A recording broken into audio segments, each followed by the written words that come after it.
বাঁকুড়ার দিকে নজর রাখা যাক। বাঁকুড়ার গ্রামে তীব্র জলের কষ্ট। বাড়ি বাড়ি কল আছে, কিন্তু জল পড়ে না।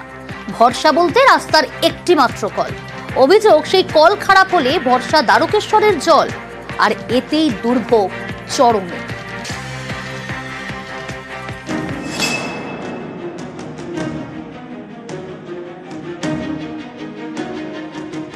বাঁকুড়ার জগদ্দলা 2 গ্রাম পঞ্চায়েত।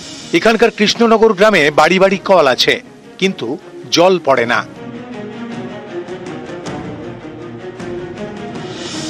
বছর দুয়েক আগে কৃষ্ণনগরে জনস্বাস্থ্য কারিগরি দপ্তরের তরফে 3টি জলের ট্যাঙ্ক বসে, তৈরি হয় পাম্প হাউস, বাড়ি বাড়ি কলও লাগানো হয়।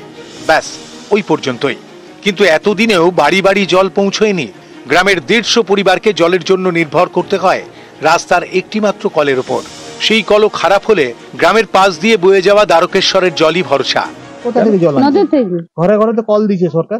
না দেয়নি, জলগুলো জল আসেনি। না, জল আসেনি। কতদিন আগে দিয়েছে? এই 2 বছর হয়ে গেল। ওরা বলল জল কল দেবো, দিয়ে ভোট হয়ে গেলে আর দেয়নি আমাদের কিছু। বাড়ি বাড়ি জল পৌঁছয়নি, কিন্তু পড়ে থেকে নষ্ট হচ্ছে পরিকাঠামো। 3টি ট্যাঙ্কের একটি এলাকারই পুকুরে ভাসছে। বাড়ির কলগুলিরও জং ধরে খারাপ অবস্থা। অভিযোগ, বারবার প্রশাসনের বিভিন্ন স্তরে জানিয়েও সুরাহা হয়নি। টাঙ্গিটা তো 2 বছর হয়ে গেল। ওটা করাতে জল এমনি সাজানো আছে, যেমনি দাঁড়কানো আছে সেরকমই আছে, আর তো চেক আপ করতেও আসে না, জলও দেয়নি।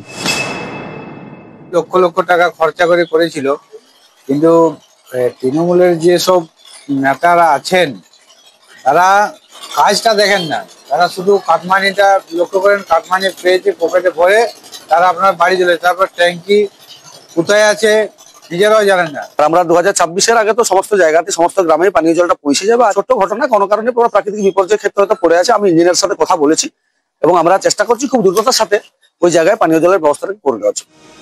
বাঁকুড়া থেকে দেবব্রত মণ্ডল, নিউজ 18 বাংলা।